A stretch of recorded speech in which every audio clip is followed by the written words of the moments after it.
So we can add this 0.625 EM in a couple different ways to our partial here. One, we can just replace what we have here in pixels with 0.625 EM. And there's nothing wrong with that. But if we want to remember how we got this number in the first place, then we could use an equation instead. So we can take 10, which is the pixels that we want, divided by 16, which is the default pixels, and then we can concatenate in EM. So if we save this and refresh the browser, we'd see that the margin left now is 0.625 EM. Now, if you've never used a programming language before, then there's a couple things here that might be new to you, and I might suggest just slipping over to the PHP programming basics and working through the first few chapters where it talks about things like concatenation and variable assignment and things like that. But for now, what we're doing here is writing a simple math equation, but then we're concatenating, which means we're taking a string, which is just some text, and we're adding two strings together. So this kind of takes this number and converts it to a string, which to us doesn't make a whole lot of difference. And then because this is a string right here, it concatenates this number plus EM, and it pulls them together to make this right here.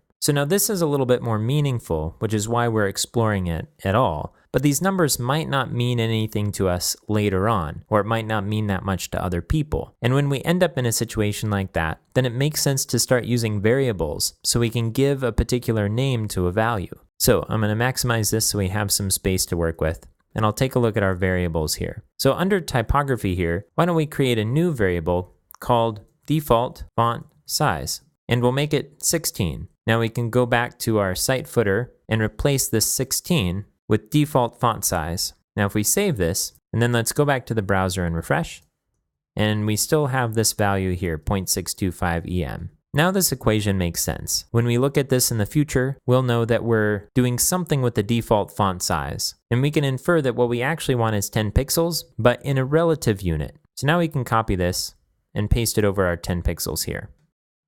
Now when we go back to the browser and refresh, we'll see that we're using EMs here. So now the other place where we're using pixels is right here for the paragraph margin. Now we commented out our paragraphs, but let's bring them in so we can play with this a little bit. I'm going to change our comments to go around our navigation now instead of our copyright and contact information. And I'll refresh the browser and I'll go back to our SASS. And now we can do the same thing here that we did here, which is do a simple equation. We'll do 3 divided by default font size, and then we'll add EM to it. And if we go back to the browser and refresh, and we inspect one of these paragraphs, you'll see that we now have a margin on the top and bottom of 0.1875 EM, which is a number that's pretty difficult to understand on its own. But when we look at it in the context of our default font size here, it makes a lot more sense.